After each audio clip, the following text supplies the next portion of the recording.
Alors le Rumash.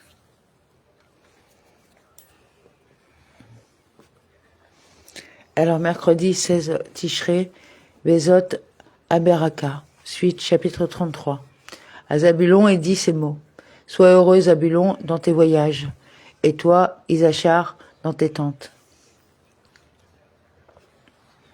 Et à Zévouloun il dit, le nom des 5 tribus qu'il a bénies en dernier lieu, à savoir Zévouloun, Gad, Dan, Naphtali et Asher, et cité 2 fois, cela afin de les fortifier et de les raffermir, car elles étaient les plus faibles de toutes. Voir Rashi, Bereshit 47.2.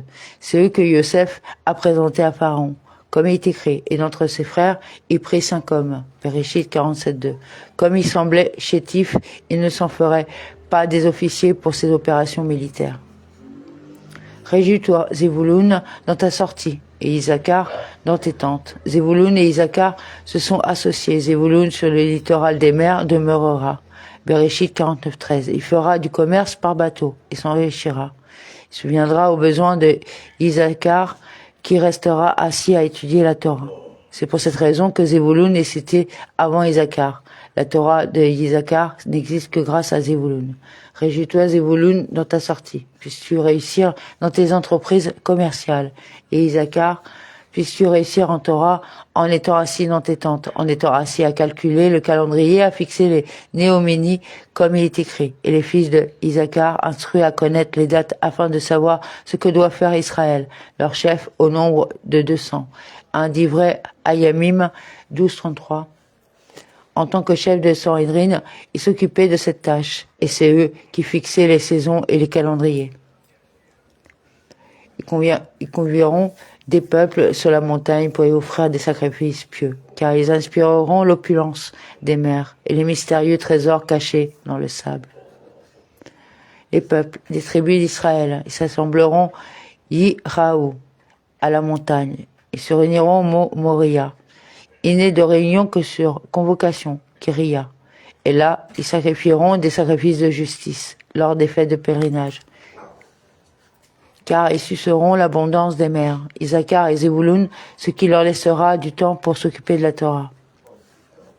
Et les trésors cachés du sable, couverts et enfouis sous le sable. Il s'agit de la sardine, du rilazon, créature marine servant à procurer la couleur azur des tzitzit, et du cristal blanc, que l'on retire de la mer et du sable.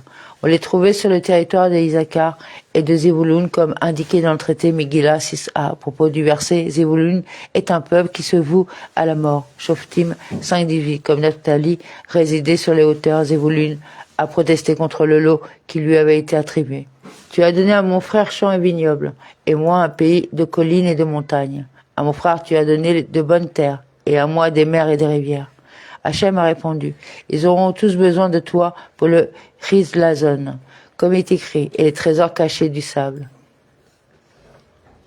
Et les trésors, où c'est founé, ce qui est couvert comme il est écrit, on couvrit, vaïphon, la maison Amelakim 6.9, il était couvert, Vesafoun, de cèdre, Ibid 7.3, que le Targum rend par couvert de planches de cèdre. Autre explication, les peuples s'assembleront à la montagne. Le commerce de Zévouloun attirera les marchands idolâtres vers son pays, et lui se tiendra à la frontière. Ils diront, puisque nous avons fait l'effort de venir jusqu'ici, nous allons pousser jusqu'à Jérusalem pour voir ce qu'est la divinité vénérée par ce peuple, et ce qu'elle a accompli.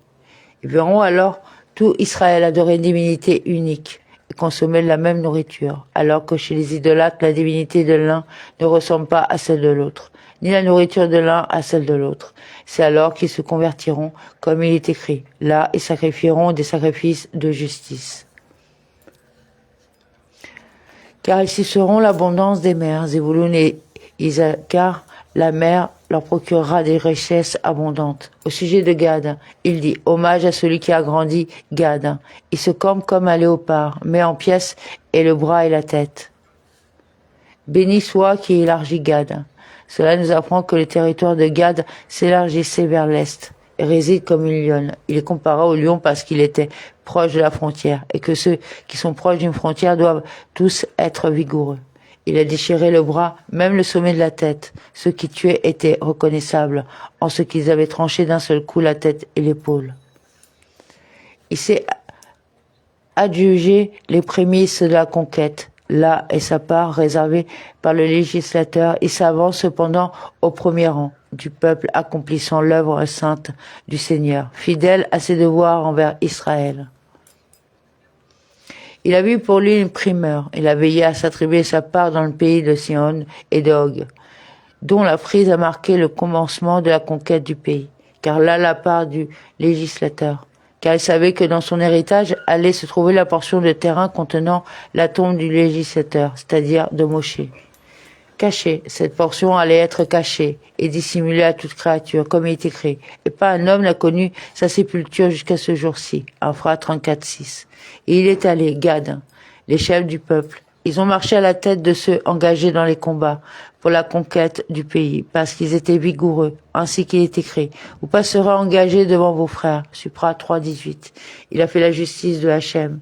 Ils ont tenu parole et respecté leur promesse de traverser le Yaden jusqu'à la conquête et au partage. Autre explication, Moshe est allé avec les chefs du peuple. Le mot, il a fait la justice de Hachem, s'applique à Moshe. Amen, amen.